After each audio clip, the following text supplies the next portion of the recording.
So hello guys, welcome to our channel code for life. तो आज की इस वीडियो में हम लोग चालू करेंगे एक नई प्लेलिस्ट जिसमें हम लोग क्या करेंगे, इस वीडियो के अंदर पाइथन से 5 प्रोजेक्ट्स बनवाएंगे। तो जैसा आपको पता है, पाइथन एक बहुत ही ज़्यादा पॉपुलर लैंग्वेज है और उससे हम लोग डिफरेंट काम कर सकते हैं। पाइथन से हम लोग ऑटोमेशन कर सकते हैं, वेब स्क्रैपिंग कर सकते हैं, पाइथन से हम लोग IoT के प्रोजेक्ट्स बना सकते हैं, पाइथन से वेब एप्स बना सकते हैं। तो बहुत सारी फील्ड से इसमें पाइथन यूज़ होती है। तो हम लोग इस प्लेलिस्ट में क्या करेंगे कि हम लोग हर एक वीडियो में 5 पाइथन के प्रोजेक्ट बनाएंगे डिफरेंट फील्ड के ऊपर। तो अगर आप इस वीडियो से कुछ भी नया सीखें तो इस वीडियो को लाइक करें और हमारे चैनल को सब्सक्राइब करें ताकि आप इस प्लेलिस्ट की कोई भी वीडियो को मिस ना करें। तो चलिए शुरू करते हैं। तो जो हमारा सबसे पहला ऐप होने वाला है वो बेसिकली होने वाला है IP लोकेशन ट्रैकर। तो इसमें क्या होगा कि हम लोग किसी की भी IP के थ्रू उसकी लोकेशन को ट्रैक कर सकते हैं कि वो बेसिकली किस सिटी से है और उसके लैटिट्यूड लॉन्गिट्यूड हम लोग फाइंड कर सकते हैं। तो सबसे पहले मैं क्या करता हूँ, एक नई फाइल बनाता हूँ। यहाँ पर फाइल का नाम मैं रख देता हूँ IP लोकेशन tracker.py। ओके, और ये सारे कोड जो मैं यहाँ पर लिखूंगा इस वीडियो के डिस्क्रिप्शन में मैं उन सब की लिंक डाल दूंगा जिससे आप लोग सीधे गिटहब पे जाके उनको भी डाउनलोड कर सकते हैं। तो सबसे पहले हम लोग बात कर रहे थे पैकेज की कि हम लोग को कौन से पैकेज की जरूरत होगी इस प्रोजेक्ट के लिए। तो इसके लिए हम लोग को सिर्फ एक पैकेज की जरूरत होगी जो कि होगा import request। ओके, तो आप इसको कैसे इंस्टॉल कर सकते हैं। तो आपको सबसे पहले क्या दबाना है, सबसे पहले आपको कंट्रोल दबाना है, कंट्रोल प्लस टिल्ड वाला साइन आपको जो ये होता है ये, तो आपको ये बटन दबानी है और उसके बाद आपको यहाँ पर नॉर्मल एक कमांड लिखनी होगी। मैं यहाँ पर अपना टर्मिनल ओपन कर लेता हूँ। ओके, और यहाँ पर आपको नॉर्मल एक कमांड लिखनी होगी पिप इंस्टॉल रिक्वेस्ट। ओके, और एंटर दबाना होगा। ओके, तो मेरे में ये वाला पैकेज पहले से इंस्टॉल्ड है तो इसने बता दिया रिक्वायरमेंट ऑलरेडी सेटिस्फाइड। आपके में मे बी ये इंस्टॉल नहीं होगा तो आपको ये दोबारा से इंस्टॉल करना पड़ेगा। ओके, अब मुझे इसके बाद क्या करता हूँ, तो मैं सबसे पहले आपको एक साइट दिखा देता हूँ। यहाँ ये जो साइट है, अगर आप यहाँ पर आएंगे तो यहाँ पर देखेंगे, यहाँ पर ये क्या बताता है, आपकी IP एड्रेस बताता है और आपकी लोकेशन, लैटिट्यूड, लॉन्गिट्यूड कहाँ से हैं आप, ये सारी चीज़ें बताता है। तो ये क्या करता है, हम लोग को बेसिकली एक JSON रिटर्न करता है। तो मैं यहाँ से क्या करता हूँ, इसको कॉपी कर लेता हूँ और उसके बाद वापस से अपने VS कोड पर आता हूँ और यहाँ पर आपको क्या लिखना है, normal response equals to request dot get और इसके अंदर आपको URL डाल देनी है। तो URL में बेसिकली आपको क्या देना है, जो हम लोगों ने कॉपी किया है। तो यहाँ से हम लोग क्या मिलेगा, एक गेट मेथड क्या करेगा, रिक्वेस्ट के अंदर से इस URL पे एक HTTPS रिक्वेस्ट भेजेगा। तो आप इसके आके यहाँ नीचे देख भी सकते हैं क्या करता है, बेसिकली सेंड्स अ गेट रिक्वेस्ट। तो उससे क्या मिलेगा, हम लोग को एक रिस्पॉन्स मिल जाएगा और रिस्पॉन्स को हम लोग क्या करते हैं कि एक डेटा में स्टोर कर लेते हैं। तो यहाँ पर जो होगा रिस्पॉन्स डॉट JSON। ओके, तो हम लोगों ने यहाँ डेटा में क्या किया, JSON स्टोर कर ली। तो आप चाहें तो नॉर्मल इसको डेटा को प्रिंट करा के देख लेते हैं इसके अंदर क्या चीज़ है। यहाँ मैं लिखता हूँ डेटा और इसको मैं रन करता हूँ यहाँ पर। ओके, तो देखिए मेरे पास डेटा क्या आ रहा है, IP एड्रेस आ रही है, मेरी सिटी आ रही है, रीजन आ रहा है और यहाँ पर लोकेशन आ रही है। लोकेशन में क्या है, हमारे लैटिट्यूड लॉन्गिट्यूड है। तो मुझे ये सारी चीज़ें नहीं चाहिए, मुझे कुछ स्पेसिफिक पार्ट चाहिए, जैसे कि मुझे सिटी चाहिए इससे और लैटिट्यूड और लॉन्गिट्यूड चाहिए, 2 चीज़ें मुझे चाहिए इससे। तो ये चीज़ें मैं कैसे फाइंड आउट कर सकता हूँ यहाँ, तो मैं इस पार्ट को सबसे पहले कमेंट कर देता हूँ और ये अपने VS कोड को यहाँ से हाइड कर देते हैं। सो अब मेरे पास डेटा में क्या है, डेटा में बेसिकली मेरे पास एक डिक्शनरी होगी अभी। तो अब मुझे क्या करना है, उस डिक्शनरी से कुछ स्पेसिफिक पार्ट निकालने हैं। तो यहाँ पर मैं क्या कर सकता हूँ, सबसे पहले मैं सिटी वाला पार्ट निकाल लेता हूँ। सिटी के लिए मैं क्या करूँगा, यहाँ पर डेटा लिखूँगा और डेटा के अंदर से मुझे क्या सिटी फाइंड आउट करनी है। तो मैं लिख दूँगा सिटी। ओके, और आप लोग चाहें तो यहाँ पर देख सकते हैं सिटी में C स्मॉल था। ओके, अब ऐसे ही आपको क्या करना है, यहाँ से लैटिट्यूड और लॉन्गिट्यूड निकालना है। तो ये कहाँ पे, लोकेशन के अंदर है। तो यहाँ पर आपको लिखना है लोकेशन इक्वल्स टू और यहाँ पर डेटा और डेटा के अंदर से आपको लॉक वाला पार्ट निकाल लेना है। देखिए लोकेशन के अंदर हमारे पास लैटिट्यूड कॉमा लॉन्गिट्यूड है, बट मैं क्या करता हूँ, इसको आपको स्प्लिट भी करना पड़ेगा। स्प्लिट आपको किस चीज़ से करना पड़ेगा, नॉर्मल कॉमा से, जहाँ पे कॉमा मिले वहाँ पे ये पार्ट आपको स्प्लिट कर देना है। तो इससे क्या होगा, यहाँ पर ये एक लिस्ट होगी और लिस्ट में क्या होगी, नॉर्मल 2 वैल्यूज़ आ जाएंगी। अब जो मेरा लैटिट्यूड होगा वो क्या होगा, लोकेशन का 0th इंडेक्स होगा और जो लॉन्गिट्यूड होगा वो लोकेशन का फर्स्ट इंडेक्स होगा। ओके, अब मैं क्या करता हूँ, नॉर्मल इनको प्रिंट करा के दिखा देता हूँ आपको। तो प्रिंट करने के लिए आपको क्या यहाँ पर नॉर्मल लिखना है प्रिंट और यहाँ पर नॉर्मल आपको सिटी प्रिंट करनी है। तो यहाँ पर लिख देते हैं सिटी। ओके, और आपकी सिटी जो होगी वो मैं यहाँ पर लिख देता हूँ सिटी के अंदर स्टोर होगी। ऑलराइट, और सेम ऐसे ही मैं लैटिट्यूड लॉन्गिट्यूड के साथ करता हूँ। यहाँ पर आपको लिख देना है लोकेशन और यहाँ पर आपको प्लस लैटिट्यूड के अंदर आपकी लोकेशन होगी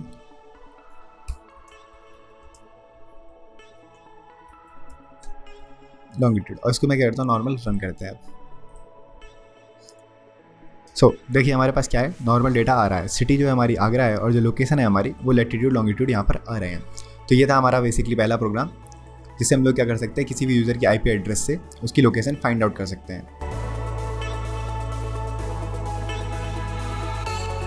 ईमेल सेंडर, ईमेल को ऑटोमेट कर सकते हैं ईमेल भेजने के लिए। हम लोग को जीमेल खोलने की ज़रूरत नहीं है। तो यहाँ पर हम लोग लिखेंगे ईमेल सेंडर डॉट py। ये क्या करेगा, हमारी ईमेल एड्रेस लेगा और उससे किसी भी स्पेसिफिक ईमेल पे ईमेल भेजेगा जो भी हम लोग मैसेज लिखेंगे। तो इसके लिए हम लोग को 2 लाइब्रेरी की ज़रूरत होगी, 2 पैकेजेस की ज़रूरत होगी। तो यहाँ पर मैं लिखता हूँ सबसे पहला पैकेज SMTP लिप, और अगर आपके में पैकेज नहीं है तो आप इसको नॉर्मल इंस्टॉल कर सकते हैं वापस से पिप की तरह, पिप इंस्टॉल से। तो यहाँ पर लिखता हूँ SSL। तो हम लोग को ये दोनों चीज़ों की ज़रूरत पड़ेगी। तो SMTP लिप तो नॉर्मल हमको सिंपल मेल ट्रांसफर प्रोटोकॉल की वजह से यूज़ करनी है। जो SSL है वो बेसिकली क्योंकि HTTPS सिक्योरिटी की वजह से हम लोग को SSL यहाँ पर यूज़ करना पड़ेगा। तो यहाँ हम क्या करते हैं, सबसे पहले एक फंक्शन बना लेते हैं जो कि जिसका नाम होगा हमारा बेसिकली सेंड ईमेल, और इसमें हम लोग क्या करेंगे, नॉर्मल एक मैसेज यहाँ पर पास करेंगे। ओके, और ये क्या करेगा, हमारे लिए नॉर्मल मेल भेज देगा। तो मेल भेजने के लिए हम लोग को नॉर्मल यहाँ पर पोर्ट नंबर की जरूरत पड़ेगी, किस पोर्ट पे हम लोग को मेल भेजना है। तो यहाँ पर हम लोग लिखते हैं पोर्ट नंबर। ओके, और पोर्ट नंबर बेसिकली जो होगा वो हमारा होगा 465। ओके, तो बेसिकली पोर्ट नंबर जो है वो SSL के लिए फिक्स्ड होता है 465 जीमेल के लिए। ओके, और हम लोग को चलना है। अगर आपको ये चीज़ नहीं पता कि ये चीज़ कैसे आई, तो आप यहाँ पर नॉर्मल गूगल पर चल सकते हैं और यहाँ पर लिख सकते हैं port number for Gmail. Okay, तो आप यहाँ पर चलेंगे तो आपको पता लगेगा कि जो ये है वो 995, और जो SSL के लिए है अगर वो आप देखेंगे रिक्वायर्ड सा TLC port 465।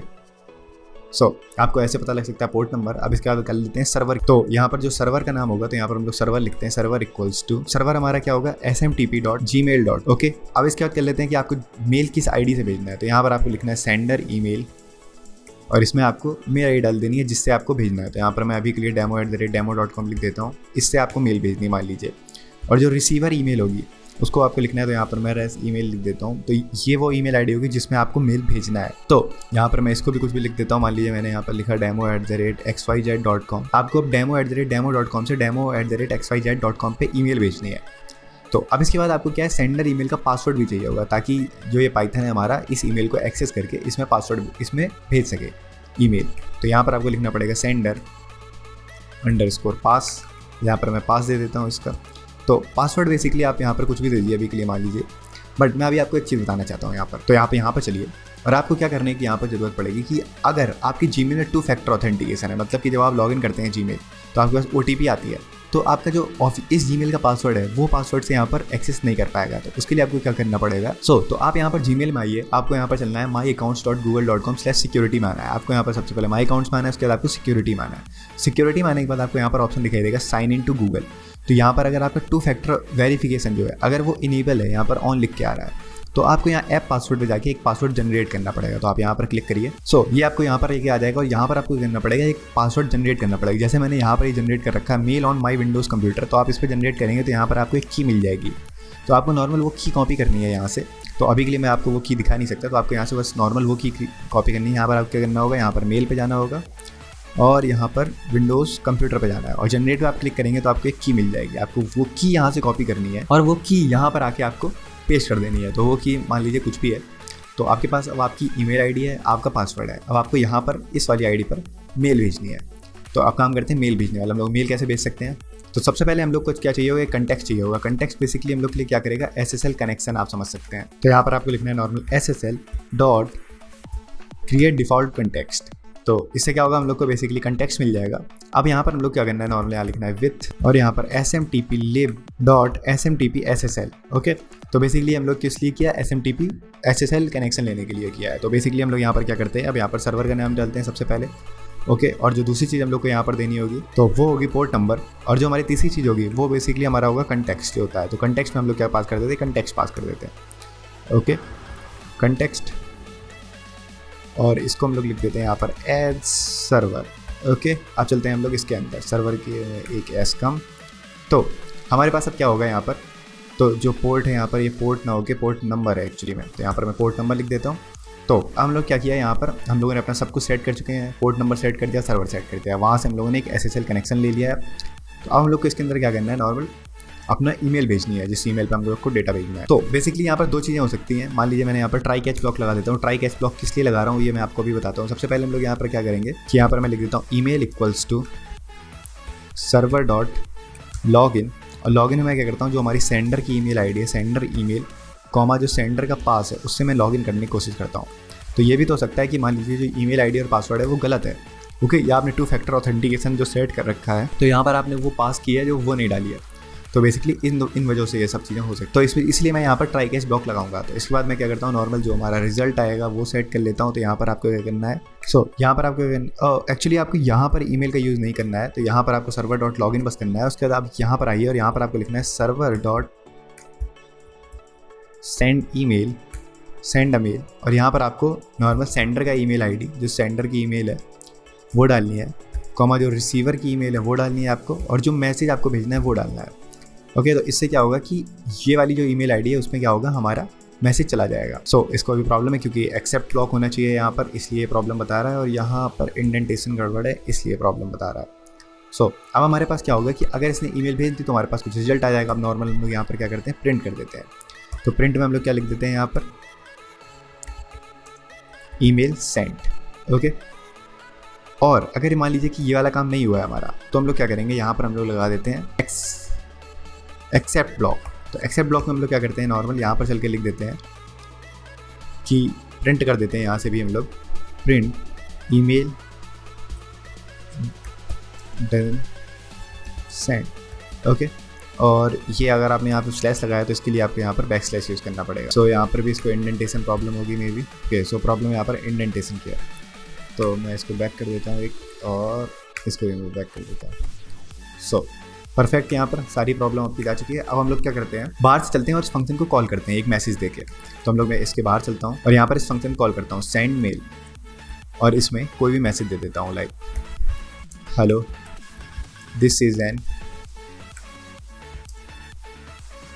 Automated email. Okay, और देखते हैं ये मेल सेंड होती है या नहीं। तो मैं यहाँ चलता हूँ, रन कोड पर क्लिक करता हूँ, और ये देखिए यहाँ पर फेल्ड हो गया। तो बेसिकली फेल्ड यहाँ पर इसलिए हुआ है क्योंकि हम लोग को यहाँ पर इससे कनेक्शन ही नहीं मिला। तो ऐसा इसलिए हुआ है क्योंकि यहाँ पर हम लोगों ने जो मेल आईडी की स्पेलिंग है वो गलत लिखी हुई है। तो इसको सेव करते हैं और इसको दोबारा से रन करते हैं एक बार। ईमेल डजंट सेंड, इसलिए ऐसा हुआ है कि सेंड क्यों नहीं हुआ, क्योंकि जो हमारी ईमेल आईडी और पासवर्ड्स हैं और ये सारी चीज़ें गलत हैं। तो यहाँ पर आप लोग अपनी ईमेल आईडी डालिए और पासवर्ड डालिए और उसको चला कर देखिए।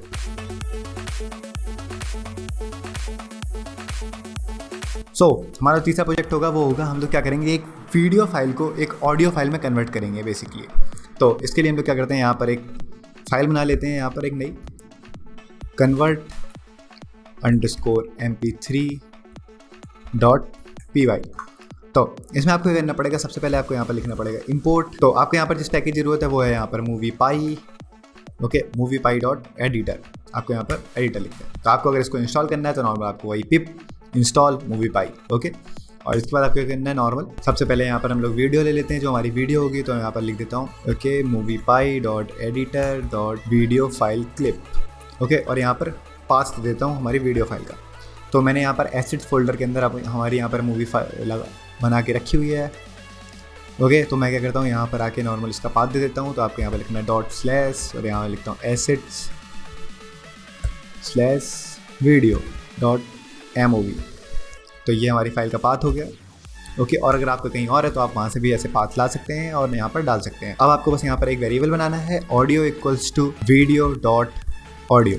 ओके, और यहाँ पर आपको लिखना है audio.write ऑडियो फाइल, और यहाँ पर आपको बस नॉर्मल स्पेसिफाई कर देना है पाथ का नाम। तो पाथ हमारा क्या होगा, एसेट। ओके, और इसके अंदर आपको किस नाम से चाहिए, तो यहाँ पर मैं लिख देता हूँ converted_mp3.mp3।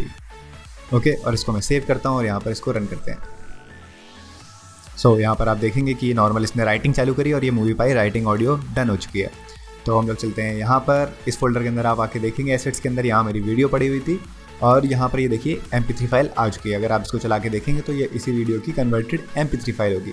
तो आप देखिए किस तरह से आप नॉर्मल सिर्फ 2 लाइनों में यहाँ पर एक वीडियो फाइल को ऑडियो फाइल में कन्वर्ट कर सकते हैं। वरना आपको करना पड़ता है नॉर्मल, आपको डाउनलोड करना पड़ता है कन्वर्टर और उससे आप करते हैं कन्वर्ट। लेकिन यहाँ पर आप पाइथन के थ्रू सिर्फ 2 लाइनों में ये कोड कर सकते हैं। तो जो हमारा चौथा प्रोजेक्ट होने वाला है वो होने वाला है QR जनरेटर। तो आप क्या कर सकते हैं, नॉर्मल QR कोड क्रिएट कर सकते हैं और उसके अंदर हमारी अपनी कोई भी इंफॉर्मेशन सेव कर सकते हैं। तो यहाँ पर आप लिख देते हैं QR generator.py। ओके, और इसके लिए आपको यहाँ पर नॉर्मल एक लाइब्रेरी की जरूरत होगी, जो कि होगा हमारा QR कोड। तो आप चाहे तो पिप इंस्टॉल QR कोड लिख के इसको इंस्टॉल कर सकते हैं। यहाँ पर मैं लिख भी देता हूँ आपके लिए ये चीज़, मेरे में पहले से पड़ा हुआ है। तो आप चाहे तो यहाँ पर नॉर्मल पिप इंस्टॉल QR कोड लिख के इसको इंस्टॉल कर सकते हैं। तो अब इसके बाद हम लोग क्या चाहिए होगा, यहाँ पर हम लोग यहाँ पर लिखते हैं QR equals to QR code dot QR code, और यहाँ पर हम लोग सबसे पहले स्पेसिफाई कर देते हैं। तो वर्जन मैं लिख देता हूँ, यहाँ पर वर्जन में देता हूँ 15। तो जितना ज़्यादा हायर वर्जन होगा उतने ज़्यादा आपको डॉट्स मिलेंगे। इसके बाद मैं कहता हूँ मुझे यहाँ पर उसका वो बताना है साइज़। तो साइज़ के लिए मैं यहाँ पर लिखता हूँ बॉक्स साइज़। तो बॉक्स साइज़ बेसिकली आपको बताना होता है कि आपको कितना बड़ा वो चाहिए QR कोड का साइज़ बॉक्स का। और इसके बाद आपको यहाँ पर उसका बॉर्डर स्पेसिफाई करना है। तो बॉर्डर में लिख देता हूँ 4। तो इससे क्या होगा, आपका ये वर्जन बेसिकली बताता है कि आपको कितने डेंस वो कलर्स उसके लिए है, कि कितने बार जो QR कोड्स में वो ब्लैक ब्लैक स्पॉट्स होंगे उसके लिए। तो और यहाँ पर बॉक्स साइज़ आपको बताता है कि जो आपका बाहर का बॉक्स होगा साइज़ कितना होगा, वो कितना बड़ा होना चाहिए। ओके, अब बात कर लेते हैं कि डेटा की। तो हमारा डेटा क्या होगा उसके अंदर। तो डेटा के अंदर हम लोग यहाँ पर कुछ भी डाल सकते हैं। मान लीजिए आपको अगर नेम डालना हो तो आप ऐसे करके नेम डाल सकते हैं, या आप चाहें तो यहाँ पर कोई भी डिक्शनरी, कोई भी स्ट्रिंग आप यहाँ पर डाल सकते हैं, डिक्शनरी को भी स्ट्रिंग में कन्वर्ट करके। बट मैं क्या करता हूँ, नॉर्मल यहाँ पर ये वाली URL डालता हूँ। ये क्या है, हमारे चैनल की URL है, मैं इसको यहाँ पर डालता हूँ। ओके, और इसके बाद इसका QR कोड जनरेट करता हूँ। और इसके बाद आपको नॉर्मल यहाँ पर लिखना पड़ेगा QR.add data, और इसके अंदर नॉर्मल आपको डेटा पास कर देना है। और इसके बाद आपको यहाँ पर लिखना है QR.make, और इसके अंदर आपको लिख देना है fit इक्वल्स टू ट्रू। तो ये क्या काम करेगा, फिट ट्रू क्या करता है बेसिकली, अगर हम लोगों ने साइज स्पेसिफाई नहीं किया होता है तो ये बेसिकली उसको एक ओवरफ्लो को बचाता है, मतलब कि एक उसको इस साइज में ऐसे मेंटेन करता है ताकि डेटा ओवरफ्लो की प्रॉब्लम ना हो। इसलिए हम लोगों ने यहाँ पर मेक फिट ट्रू कर दिया है। तो अब बात बना लेते हैं यहाँ पर मैं इमेज। तो इमेज को मैं दूंगा यहाँ पर QR.make इमेज, और इमेज के अंदर यहाँ पर दो प्रॉपर्टी मुझे देनी है, फिल, और फिल के अंदर मैं देता हूँ यहाँ पर ब्लैक, क्या कि नहीं ब्लैक कलर का वो हो, और इसके बाद जो पीछे का कलर हो उसको मैं देता हूँ वाइट। तो इसी के साथ बैक कलर जो होना चाहिए वो होना चाहिए वाइट। ओके, अब इसके बाद मुझे बस क्या करना है, यहाँ पर नॉर्मल लिखता हूँ image.save, और इसके अंदर यहाँ पर इमेज का नाम, जिस नाम से हमें इमेज सेव करनी है, तो यहाँ पर मैं लिख देता हूँ QR.jpg। ओके, वैसे आप इसको PNG भी कर सकते हैं या JPG, कोई भी फॉर्मेट आप कर सकते हैं। तो इसको मैं सेव कर देता हूँ यहाँ पर, और इस कोड को चला कर देखते हैं। तो मैं इसको सेव करने के लिए इस फोल्डर में ना करके .asset फोल्डर में इसको सेव कर देता हूँ, .asset/QR.png। इसको सेव करते हैं और यहाँ पर चल के रन करते हैं इसको, रन कोड। तो बेसिकली यहाँ पर आप देखेंगे तो QR.png एक फाइल बन चुकी होगी। नॉर्मल इस पर आते हैं और आप देखिए ये QR कोड है। तो मैं चाहता हूँ अपना फ़ोन उठाएं और इसको स्कैन करें और देखते हैं कि आपको ये किस पेज पे लेके जाता है। तो ये जो QR कोड वाला काम है, इसमें आप यहाँ पर कोई भी डेटा लिख सकते हैं और उसका QR कोड जनरेट करके अपने फ्रेंड्स को भेज सकते हैं और उसमें कोई भी इन्फॉर्मेशन हो सकती है। ओके, अब चलते हैं हम लोग अपने अगले प्रोजेक्ट की तरफ, जो कि अगला प्रोजेक्ट होने वाला है कि हम लोग क्या कर सकते हैं कि कोई भी इमेज को स्केच में कन्वर्ट कर सकते हैं, पेंसिल स्केच में। तो उसके लिए मैं क्या करता हूँ, नॉर्मल यहाँ पर एक फाइल बना लेता हूँ स्केच। ओके, और मैं बेसिकली इसका नाम रख देता हूँ convert_sketch.py। तो इसके लिए आपको किसी की जरूरत पड़ेगी, इसके लिए आपको एक नॉर्मल एक ही लाइब्रेरी की जरूरत पड़ेगी जो कि होगी CV2। तो CV2 को इंस्टॉल करने के लिए आपको क्या लिखना पड़ेगा, तो उसके लिए आपको लिखना पड़ता है pip install opencv-python। आप ये कमांड चलाएंगे तो आपके में क्या है, pip CV2 opencv आपके में इंस्टॉल हो जाएगा। तो सबसे पहले मैं क्या करता हूँ, जिस इमेज को हमें कन्वर्ट करना है उसका पाथ लिख देते हैं। तो सबसे पहले मैं ऐसे चल के आपको इमेज दिखा देता हूँ कि ये वाली हमारी इमेज है, हम इसको कन्वर्ट करना चाहते हैं। ओके, तो अब मैं क्या करता हूँ, यहाँ पे चल के normal img path equals to, और यहाँ पर इमेज का पाथ दे देता हूँ। तो यहाँ मैं लिख देता हूँ assets/msd.jpg। तो अब यहाँ पर नॉर्मल मैं इमेज रीड कर लूँगा। तो इमेज रीड करने के लिए मुझे यहाँ पर क्या करना पड़ेगा, यहाँ पर मैं लिखूँगा CV2.imread। ओके, और यहाँ पर जो इमेज का पाथ है वो लिख दूंगा मैं यहाँ पर। तो इससे क्या होगा, हमारे पास इमेज आ जाएगी। तो सबसे पहले मुझे क्या करना पड़ेगा, जो हमारी इमेज फाइल है उसको मुझे कन्वर्ट करना पड़ेगा ग्रे स्केल इमेज में। तो उसके लिए मैं क्या लिखता हूँ, नॉर्मल CV2.cvtcolor। तो ये क्या करेगा, कन्वर्ट कर देगा हमारी इमेज को। और इसके अंदर मुझे क्या पास करना पड़ेगा, जो हमारी इमेज है उसको एक्चुअली यहाँ पर इमेज को, ऑलराइट, यहाँ पर मैं लिखता हूँ इमेज डॉट, और उसके बाद जो हमारी किस टाइप से हम लोग को चेंज करनी है वो लिखना है। तो यहाँ पर मैं लिखूँगा चलिए CV2.color, और इसके बाद आपको यहाँ लिखना है BGR2, और यहाँ पर आपको ग्रे लिख देना है। तो ये क्या करेगा, हमारी इमेज को ग्रे कलर में, ग्रे में कन्वर्ट कर देगा, ग्रे स्केल में, यानी कि ब्लैक एंड व्हाइट कर देगा। तो हम लोगों ने ये क्यों किया, ग्रे स्केल में कन्वर्ट क्यों किया, ताकि ये क्या करेगा, हम लोग को ब्लैक और व्हाइट कलर के पिक्सल्स देगा बेसिकली, जिससे हम लोग क्या कर सकते हैं, स्केच बना सकते हैं उसका। अब हम लोग क्या करना पड़ेगा, इमेज को इन्वर्ट करना पड़ेगा। तो हम लोग को यहाँ पर इन्वर्टेड इमेज में लिख देता हूँ। इन्वर्ट क्यों करना पड़ेगा, ये क्या करेगा, जो ब्राइटर पार्ट होता है उसको ब्राइटर करता है और जो लाइटर को लाइटर करता है। तो ऐसा इसलिए होता है ताकि हम लोग क्या कर सकें कि एक सेपरेशन ढूंढ सकें कि जो हमारा कैरेक्टर है और जो बैकग्राउंड है उसमें, तो अगर मैं इस पर चलूँ और आपको दिखाऊँ तो ये क्या करेगा, इस वाले पार्ट में और पीछे वाले पार्ट में एक डिफरेंस ढूंढ सके इस वजह से। तो अगर मैं यहाँ पर चलता हूँ और ये एसेट फोल्डर में बंद कर दूँ और इसके अंदर मैं यहाँ पर लिखूँ cv2.bitwise not, actually bitwise not, और इसके अंदर मैं पास कर दूँ ग्रे जो हमारा है। ओके, तो ये क्या करेगा, हमारे पास एक इन्वर्टेड इमेज आ जाएगी उसकी, जिसको आप लोगों ने देखा होगा कि हम लोग जिसको आप लोगों ने नेगेटिव इमेज जिसको बोला जाता है, कि जब आपने कैमरा में इसको देखा होगा जो नेगेटिव इमेज लेते थे पुराने टाइम पे उस टाइप। तो इससे क्या होगा, हम लोग के कैरेक्टर और उसके बीच में एक डिफरेंस होगा। हम लोग क्या करना है कि इमेज को थोड़ा सा स्मूथ करना है। ओके, तो यहाँ पर मैं स्मूथ करने के लिए, स्मूथ क्यों करेंगे, मैं यहाँ पर स्मूथ IMG, ताकि जो हम लोग क्या करना पड़ेगा, नॉर्मल जो हमारी ग्रे स्केल इमेज है इस वाले में से हम लोग इन्वर्टेड इमेज को स्मूथ करके उससे रिमूव कर देंगे। रिमूव क्यों करेंगे, इससे क्या होगा कि हमारे पास स्केच वाली इमेज है वही बचेगी। अब जो हमारी स्मूथ वाली इमेज है, स्मूथ वाली इमेज में हम लोग क्या करना है कि इसको स्मूथ करना है। तो यहाँ पर लगाएंगे हम cv2.gaussian blur। गॉसियन ब्लर के अंदर हम लोग सबसे पहले क्या करेंगे, इमेज दे देंगे अपनी इन्वर्टेड इमेज, कॉमा यहाँ पर हम लोग दे देते हैं नॉर्मल उसका साइज 21,21, और यहाँ पर जो हमारा सिग्मा फिल्टर्स हैं, सिग्मा फिल्टर्स को मैं नॉर्मली डिफॉल्ट बना रहने देता हूँ। ओके, ये बेसिकली क्यों यूज़ होंगे, ये बेसिकली नॉइज हटाने के लिए इमेज में से यूज़ होते हैं। तो अब मेरे पास क्या है, नॉर्मल हमारे पास अभी जो है हमारी स्मूथ इमेज भी है और जो हमारी ग्रे स्केल इमेज है वो भी है। तो हमें बस ग्रे स्केल इमेज में से स्मूथ इमेज को हटा देना है। तो मैं क्या करता हूँ, नॉर्मल यहाँ पर आके एक फंक्शन बना लेता हूँ, डेफ रिमूव, और जो फंक्शन कोई दो वैल्यूज़ लेगा x y, और x में से y को हटा देगा। तो यहाँ पर मैं लिखता हूँ रिटर्न, और ये हटाने के बाद क्या करेगा, वो रिटर्न कर देगा उसको। तो यहाँ लिखता हूँ मैं cv2.divide, और इसके अंदर लिखता हूँ मैं x, y-255, जो हमारी स्केल होगी वो 256 की। ओके, तो हम लोगों ने क्या किया, नॉर्मल x में से y को हटा दिया है। हम लोग को सिर्फ ये फंक्शन कॉल करना है। तो यहाँ पर मैं लिखता हूँ final image equals to remove, और इसके अंदर जो हमारी ग्रे इमेज है वो और जो हमारी स्मूथ इमेज है वो, ये दोनों चीज़ें मैं पास करूँगा। और इसके बाद मैं यहाँ पर इस इमेज को सेव कर देता हूँ जो हमारी फाइनल इमेज आई। तो सेव करने के लिए मैं लिखता हूँ cv2.imwrite। ओके, और imwrite के अंदर यहाँ पर मैं सबसे पहले फाइल का नाम दूंगा, जो मुझे फाइल का नाम रखना है। तो मैं लिखता हूँ इसके sketch.png, कॉमा, और जो हमारे जिसमें फाइल आई है, तो यहाँ फाइनल IMG के अंदर फाइल आई हुई है। अब मैं इसको सेव करता हूँ नॉर्मल, और इसको रन करते हैं, रन कोड। सो ये कोड हमारा सक्सेसफुली चल गया है। तो यहाँ पर हमारा sketch.png फाइल आ चुकी है, इस पर मैं क्लिक करता हूँ। यहाँ पर आप देख सकते हैं ये अभी परफेक्टली स्केच नहीं बना है, मे बी मेरे से यहाँ पर कोई मिस्टेक हुई है, मैं एक बार इसको देख लेता हूँ। ओके, सो मैंने यहाँ पर y-255 लिख दिया है, दैट्स वाई। यहाँ पर आपको 255 - y लिखना है। ओके, यहाँ पर इसको सेव करते हैं और इसको चलाते हैं दोबारा से एक बार। तो परफेक्ट, यहाँ पर कोड मेरा रन हो चुका है सक्सेसफुली, और स्केच पे चलते हैं फिर से। परफेक्ट, एक बार आप देखिए अब यहाँ पर ये पेंसिल स्केच की तरह लग रहा है। बेसिकली ये थे 5 प्रोजेक्ट जो हम लोगों ने आज की वीडियो में बनाए। आई होप गाइस आपको ये वीडियो पसंद आई होगी, और अगर आपको ये वीडियो पसंद आई है और आप चाहते हैं कि मैं इस तरह की वीडियोस आगे लेके आता रहूँ, तो जाके इस वीडियो को लाइक करें, हमारे चैनल को सब्सक्राइब करें।